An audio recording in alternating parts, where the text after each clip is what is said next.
Carlos, I know you're not going to speak specifically about the Mets or any other opportunity, but you've talked a little bit about why you think you're more ready now than a few years ago to manage. What's the case for you as being a major league manager next year? Well, honestly, I think that first time when I just retired from the game, the Yankees gave me the opportunity to interview for the job.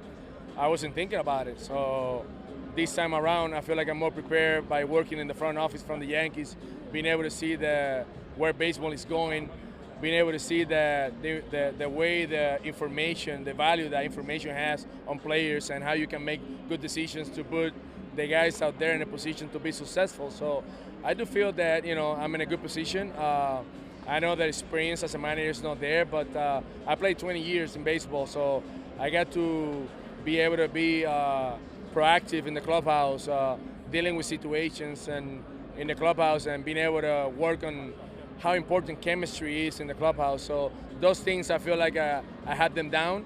The managerial situation have to come with opportunity and time to do it. As much as the Yankees use analytics to game plan here, how much have you learned about that side of the game and how a manager can use all that new information? Think about if you're trying to do an investment decision.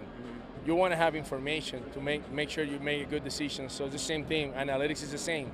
A lot of times I don't like to call it analytic. I like to call it more like information.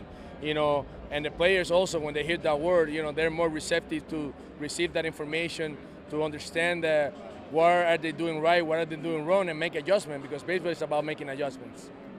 Last question, just as somebody who had a great career, long career in the game, you have a good job now with another team, I'm sure a good life. What makes someone at your level still want to get in a dugout and have that competition and do this job potentially at some point? I love the game. I love to compete. I did it for 20 years, and I feel like I can impact, players' life in a positive way.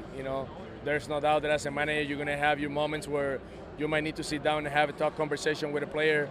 But at the end of the day, I did that as a player, so it won't be any different. I feel that I can bring positive to a clubhouse. I can bring a lot of good things. I was able to, throughout my career, to be able to have good relationship, being able to have good conversations with the players, and I'm willing to do the same as a manager.